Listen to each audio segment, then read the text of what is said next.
is about what is in my camera bag for 2020. What will I be using to take images throughout the year? My last what was in my camera bag was a little bit different. I had, I think, just gotten my Sony camera. I thought I was going to completely make the switch, but I guess I'm just not that kind of photographer. I've never been a certain brand, this is what I'm staying to kind. And after using the Sony, do not want to get rid of it. Absolutely will not get rid of it. It's in my bag, and you'll see everything that I have. But I have a newfound appreciation for other tools as well. So, without any further ado, let's see. This bag is really heavy. I am pondering getting another bag, although everything does fit in here, except my film cameras are not in here.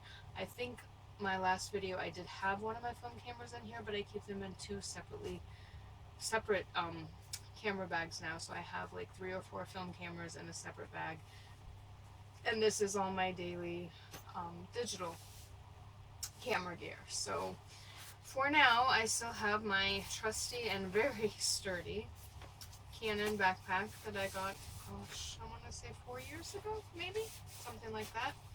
Anyway, it has all sorts of nice little compartments that you can tuck stuff in.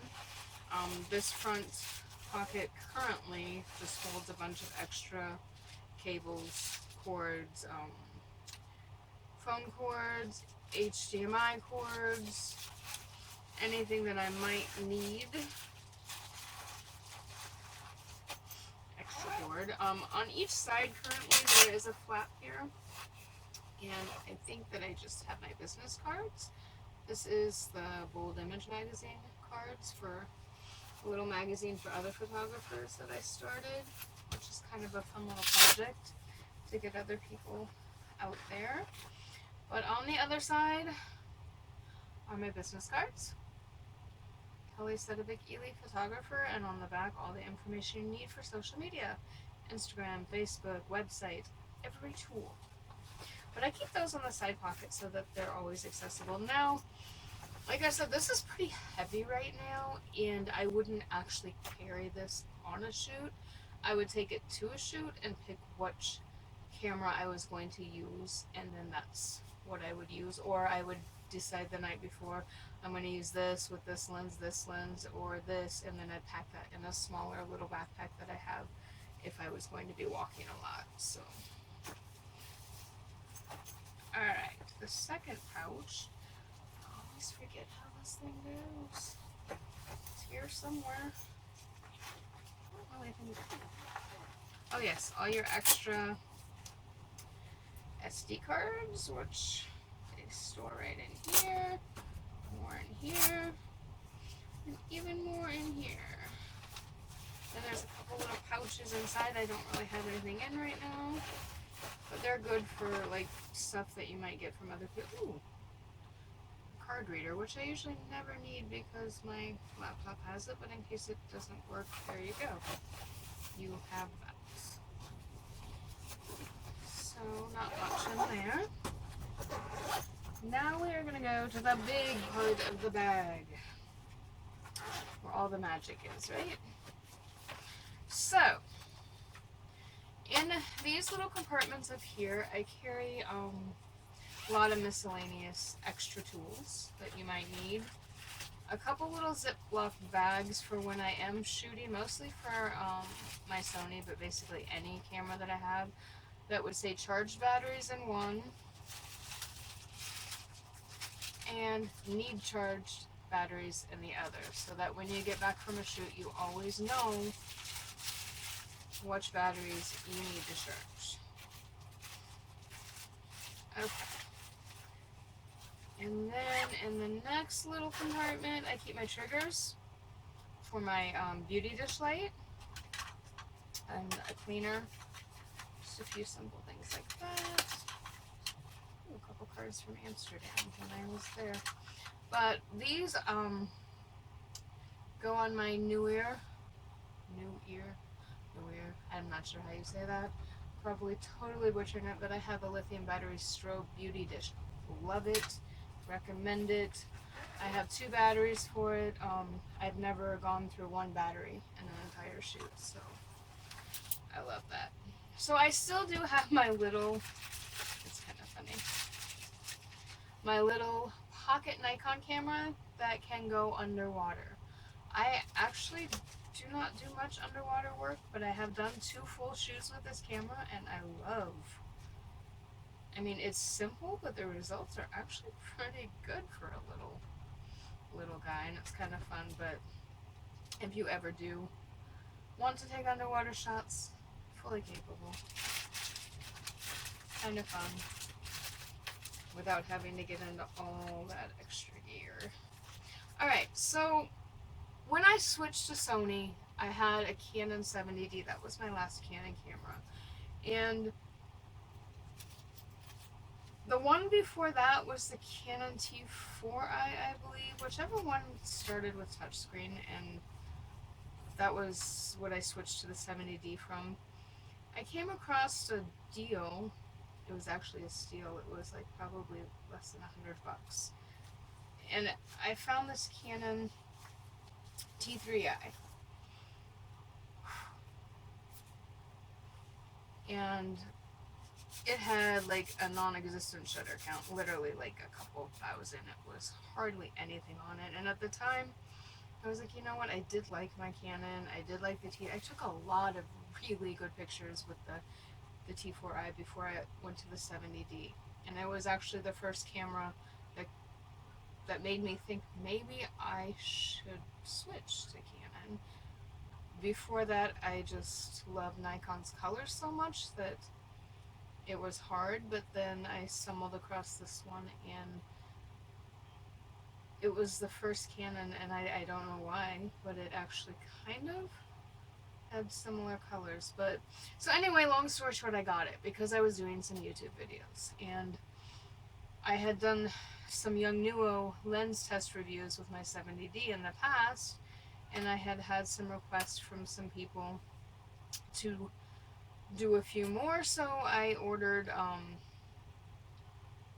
few more lenses. I think it was this one, the 51.4, and the 100, and I did a short review on those, but I kept the 51.4 because this lens is freaking amazing. It's a Young Nuo lens, and it is solid, it is heavy, it is sturdy, and head and shoulders up, it's awesome. Like studio shots and outdoor beauty shots from here up, excellent quality. So I kept it. I'm like, I'm not gonna get rid of this. I can use it as a backup. I love this lens that much. So yes, this will always be in my bag, and probably every shoot I will take a few of those shots from here up, just so that I can remind myself how capable a camera like this still is. I mean, it's fully capable of taking beautiful pictures. So anyway, I did sell my 70D last year around this time, and I got the Sony a6000. Wasn't sure if I was going to stay with Sony. Didn't know if I wanted to go up to a full frame or not. I wasn't totally convinced I need to. There's the debate. Both ways, I totally don't think if you know your camera and you can take great pictures, it doesn't matter which camera you have. I will always believe that.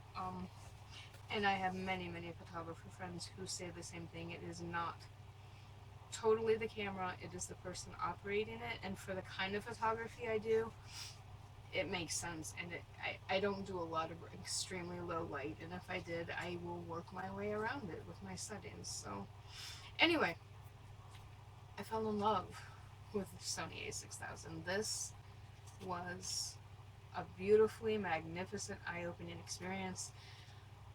The face detection, the eye autofocus, oh my goodness. So I ended up getting a few lenses, but I got the lenses for full frame, and I use them on the crop body, and I like doing that. I mean, if I ever get a full frame, I have the option to still use these lenses, and you're spending quite a bit of money on these lenses anyway.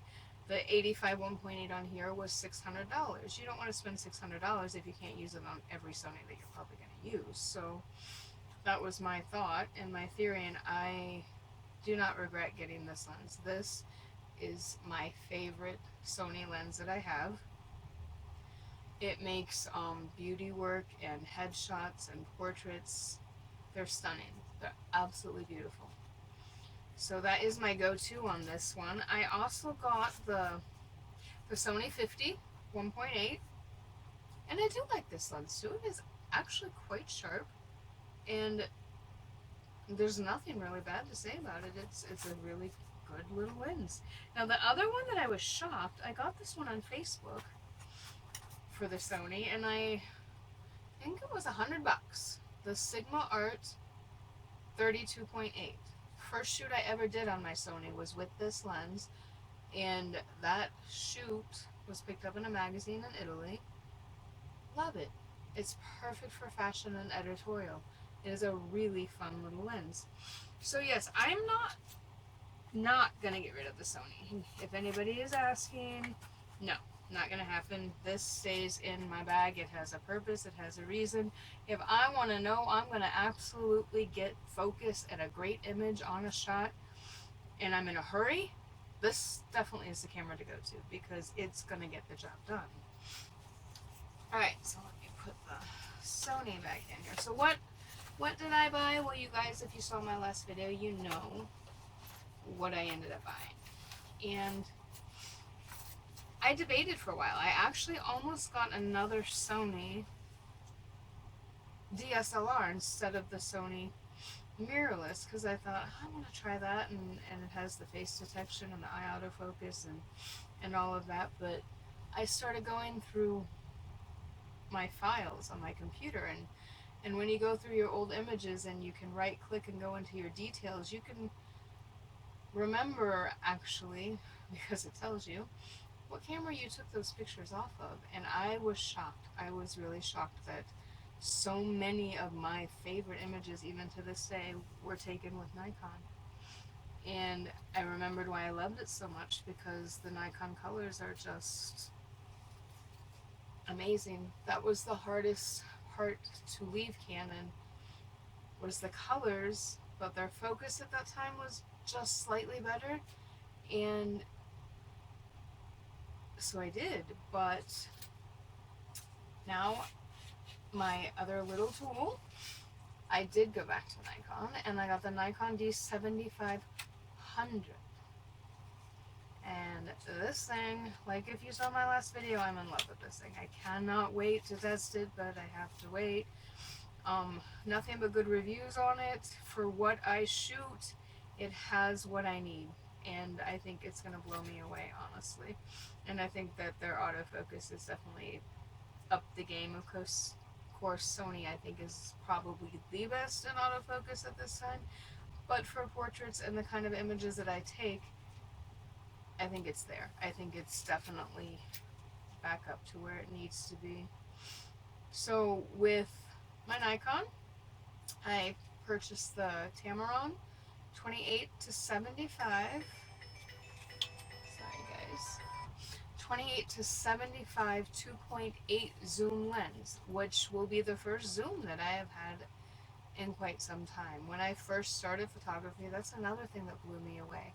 A lot of my images up until the time I switched to Canon were with the kit zoom lenses. Not just zoom lenses, they were with the kit zoom lenses. So that really opened my eyes and reinstilled the fact that you can take good images with anything.